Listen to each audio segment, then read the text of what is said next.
Señor, buenas noches. Padre, que estas semillas caigan en buena tierra, que estos videos cortos que se hacen para agradarte, Señor, y para predicar tu evangelio sean de agrado, Señor, sean de ayuda. En el nombre de Jesús, amén y amén. Pues prosigo con mi serie de el Apocalipsis capítulo por capítulo. Quiero dar gracias especialmente a las personas que se detienen 1 minuto, 2 minutos para ver esta serie de videos cortos. Por curiosidad, por lo que quieran, esas personas que ven los videos, muchas gracias de todo corazón. Es para ustedes. Y sigo. El capítulo 6 del Apocalipsis dice: Vi cuando el Cordero abrió uno de los sellos. El Cordero es Jesús, el Cordero de Dios inmolado. Vi cuando el Cordero abrió uno de los sellos y oí oí a uno de los 4 seres vivientes decir, como con voz de trueno, o sea, una voz muy potente: ven y mira. Y miré, y aquí un caballo blanco, y el que lo montaba tenía un arco, y le fue dada una corona, y salió venciendo y para vencer. Este caballo que tiene un arco y se le da una corona, y se le da autoridad para vencer.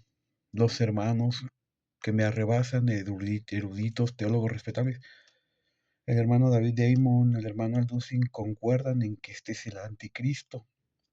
¿Por qué el anticristo? Porque el anticristo en la tribulación se le va a dar autoridad para hacerle la guerra a Israel y a los santos que se queden a la tribulación, porque no toda la iglesia se va a quedar. Mucha iglesia va a ser arrebatada, pero mucha iglesia, cristianos tibios, cristianos carnales, se van a quedar porque Dios va a tratar con ellos en medio de la tribulación. Y por eso hay muchos hermanos que concuerdan o teorizan, por así decirlo. El Señor Espíritu Santo los ha llevado a la conclusión de que este jinete de los 4 jinetes del Apocalipsis se le conoce como el anticristo, porque él le va a hacer la guerra a los que se queden y los va a matar, y dice que se le dio autoridad para vencer, porque ahí está castigando a los cristianos que se quedaron, haciéndole la guerra a Israel, porque la tribulación es para Israel, no para la iglesia. Pero eso lo voy a ir desglosando conforme avancen los capítulos. Vi cuando el Cordero abrió uno de los sellos, y oí uno de los 4 seres vivientes decir, como con voz de trueno: ven y mira. Y miré, y aquí un caballo blanco, y el que lo montaba tenía un arco, y le fue dada una corona, y salió venciendo y para vencer.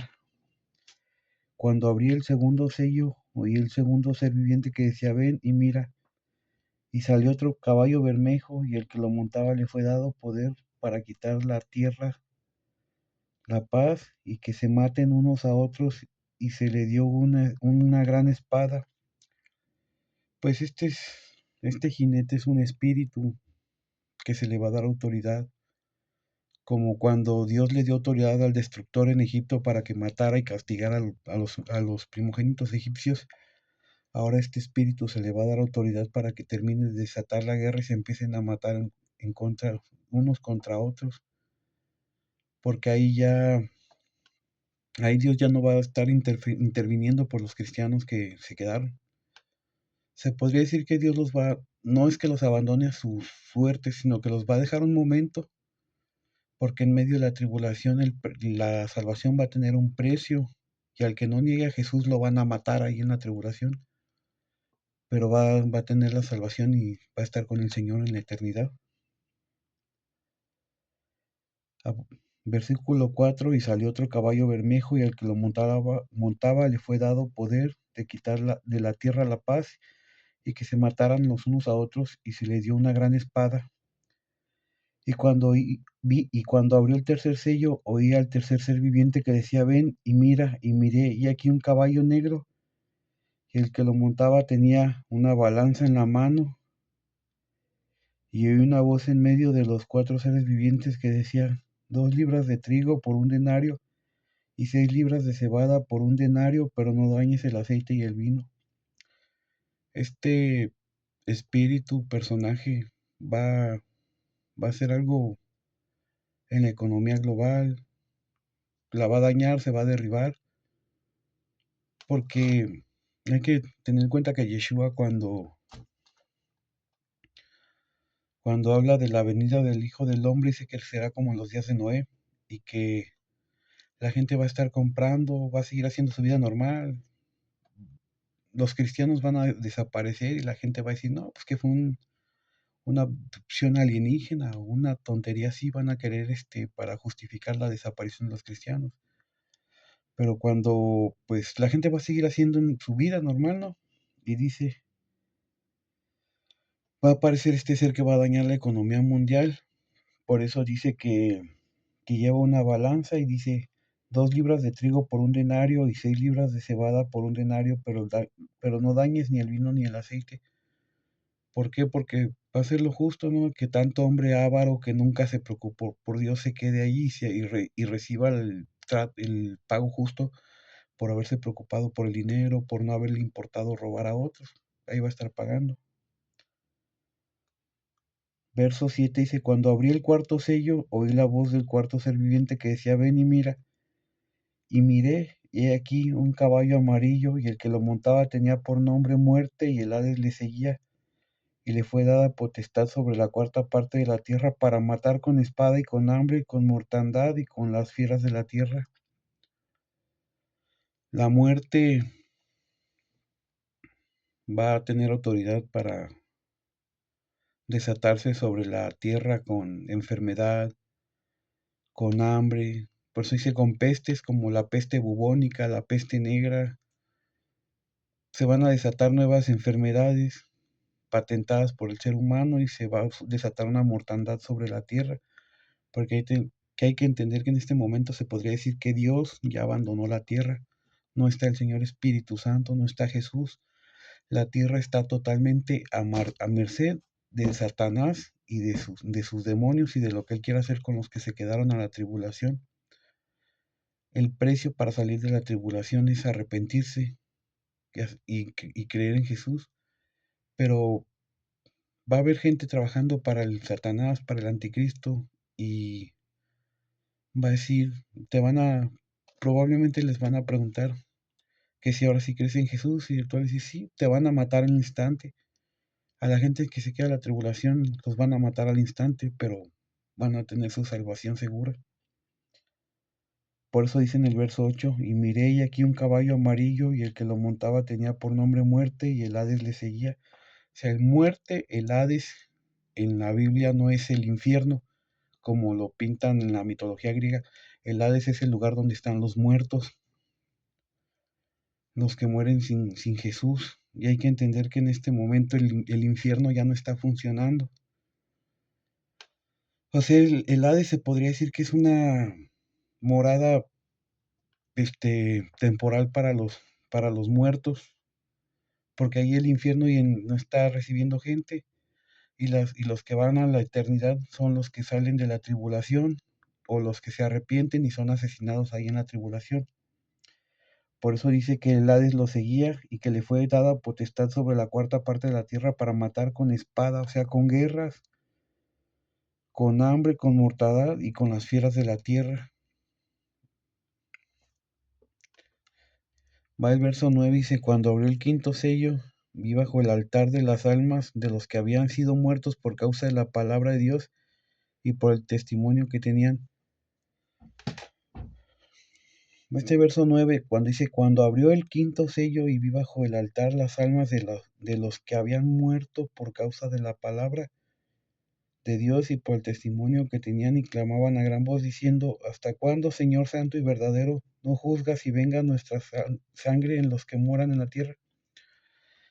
Esto se empezó a cumplir desde el año 33, después de que Jesucristo muere, resucita y asciende al cielo. Imperios como Roma empezaron a perseguir a los cristianos. Jesús no fundó la Iglesia Católica como la gente lo viene imaginando. Jesús fundó su iglesia en la fiesta bíblica de Pentecostés, cuando dice en el libro de Hechos que el Espíritu Santo descendió como lenguas de fuego en los hermanos, y ahí funda Jesús la iglesia. La iglesia católica nace 3 siglos después en Roma por mandato de Constantino el Grande, no por Jesús. Entonces, en el año 33, después de que Jesús muere, resucita y asciende al cielo, Roma, alguna parte de los judíos también empiezan a seguir a los cristianos, y los matan. En la Biblia se presenta el primer mártir, en el libro de Hechos, que se llama Esteban, que fue apedreado por el testimonio de Jesucristo. Nerón, el emperador que estaba cuando Pedro es llamado papa, que es una falacia total. Nerón manda quemar Roma y le echa la culpa a los cristianos. Para quemarla, Nerón en la entrada de Roma quemaba a los cristianos vivos como antorchas. Nerón echaba a las fieras a los cristianos. Nerón mandó matar a Pedro, lo crucificó boca abajo, muy probablemente también a Pablo, porque a Pablo le dejaron caer una piedra gigante en la cabeza. Y así siguió. Ignacio de Antioquía, el que le llamó a la Iglesia Universal, también fue asesinado en Roma en el circo a las fieras por su fe cristiana. Y a lo largo de la historia han sido muchas las persecuciones contra los cristianos. Actualmente en pleno 2025 en el Yemen, en Nigeria, en Irán, en Irak, en muchos países de Medio Oriente, en Turquía, los cristianos son perseguidos y asesinados y se está cumpliendo esta profecía frente a los ojos de todos, que dice en el verso 9, cuando abrió el quinto sello vi bajo el altar las almas de los que habían sido muertos por causa de la palabra de Dios y por el testimonio que tenían. En pleno 2025, la persecución contra nosotros los cristianos ha crecido como nunca en la historia y muchos países en África y en Medio Oriente están haciendo matanzas contra los cristianos, Nigeria, Sudán, y se cumple la palabra. Y en el 10 dice, y clamaban a gran voz diciendo, ¿hasta cuándo, Señor santo y verdadero, no juzgas y vengas nuestra sangre en los que moran en la tierra? Y se les dieron vestiduras blancas y se les dijo, descansen todavía un poco de tiempo hasta que se complete el número de sus consiervos y sus hermanos que también habían de ser muertos como ellos. Lo que dije al principio, en medio de la tribulación muchos cristianos van a ser asesinados a filo de espada por la persecución del anticristo y de Satanás, que se va a desatar completamente. ¿Por qué? Por haber llevado un cristianismo patético, un cristianismo de voy a la iglesia el domingo nada más, pero fuera tengo otra actitud. Ese va a ser el precio que darse a la tribulación.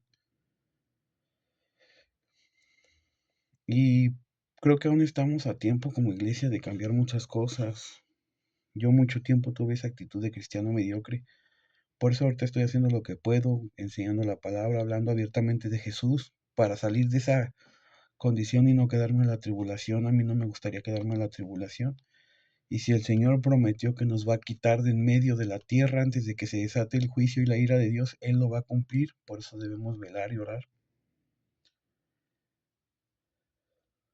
Y luego sigo en el verso 12, dice, miré cuando abrió el sexto sello y aquí hubo un gran terremoto y el sol se puso negro como tela de silicio y la luna se volvió toda como sangre y las estrellas del cielo cayeron sobre la tierra como higuera dejando caer sus higos cuando es sacudida con un fuerte viento y el cielo se desvaneció como un pergamino que se enrolla y todo monte y toda isla se removió de su lugar. En el del verso 12 al 14 podemos ver en pedazos que empieza a desintegrarse las estrellas, que se opaca la luna, que el sol se apaga, se muere el sol.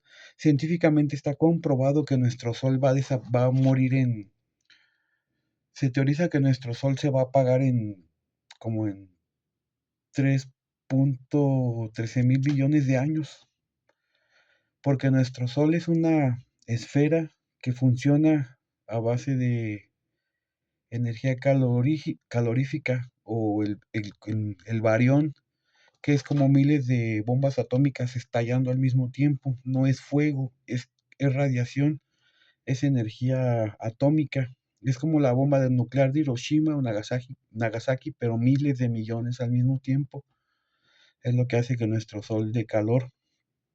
Por eso es imposible acercar a él porque la radiación te destruye al instante. Entonces los científicos teorizan que en 3013 mil y tantos billones de años se va a apagar como en la era glacial y va a quedar completamente congelado. Pero Dios, que es todopoderoso y que creó el universo, que habita sobre la ley, Dios está sobre la ley gravitatoria, sobre la ley de la termodinámica, sobre las matemáticas, porque Él las creó todo para crear el universo por amor a nosotros. En ese momento lo va a pagar con su poder, porque Él es el Shaddai, Él es todopoderoso. Y como cuando le mandó de la nada dijo, háganse los cielos y la tierra, y hubo un proceso, pero se formó todo a sí mismo con decirle al sol que se apague, se va a apagar y se va a empezar a destruir el universo gradualmente, porque Jesús dijo que esto iba a pasar, y desde el profeta Isaías se revela que va a haber un nuevo cielo y una nueva tierra, y que este universo va a desaparecer. Y en una de las cartas de Pedro, el apóstol Pedro dice que este universo se va a quemar, y claro que el universo se puede quemar. ¿Cómo? Si un científico logra atravesar el núcleo de una molécula, viene una fusión nuclear, una explosión nuclear. Dios, que creó los átomos, los va a separar y va a atravesar el núcleo de una molécula, y se va a crear una fusión nuclear de dimensiones universales, y así es que se va a quemar el universo entero. Y es cuando van a venir los nuevos cielos y nueva tierra, como lo explica el profeta Isaías y como lo dice el Apocalipsis. Muchas cosas de las que dice la Biblia se pueden comprobar con la ciencia. La fe, la ciencia y la razón no están peleados.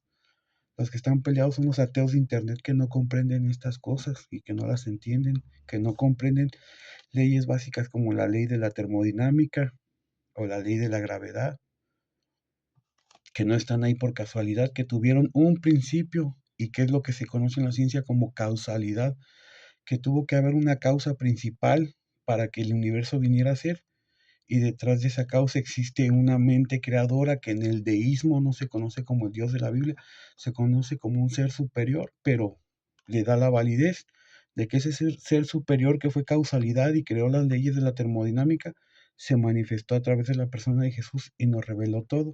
Y Él puede destruir el universo porque Él lo creó. Y después de que pasa esto, en el verso 15 dice, y los reyes de la tierra, y los grandes, los ricos, los capitanes, los poderosos, y todo siervo y todo libre, se escondieron en cuevas entre las peñas de los montes. ¿Por qué? Porque querían evitar el juicio y la ira de Dios y del Cordero, y lo dice la palabra, y lo dice aquí. Y decían los montes y las peñas, caigan sobre nosotros y escóndanos del rostro de aquel que está sentado sobre el trono y de la ira del Cordero, porque el gran día de su ira ha llegado, y quién podrá sostenerse en pie. En el capítulo 6 se abren los sellos de lo que se conoce como los jinetes del Apocalipsis, y empieza la ira de Dios. Empieza Dios a enjuiciar a todos aquellos los que no quisieron recibir a Jesús como suficiente Señor y Salvador, todos los que se burlaban de la Biblia, todos los que se burlaban de los cristianos, todos los que persiguieron y mataron a los cristianos a lo largo de la historia. Ese día van a recibir su merecido. Pero por eso aún estamos en el tiempo de la gracia, y usted que me está viendo que no tiene a Jesús como su suficiente Señor y Salvador, aún está a tiempo de recibirlo, de conocer de Él. Conocer a Jesús no es aburrido, es lo mejor que le puede pasar al ser humano. Mañana voy a seguir con el capítulo 7, que se llama Los 144,000 sellados.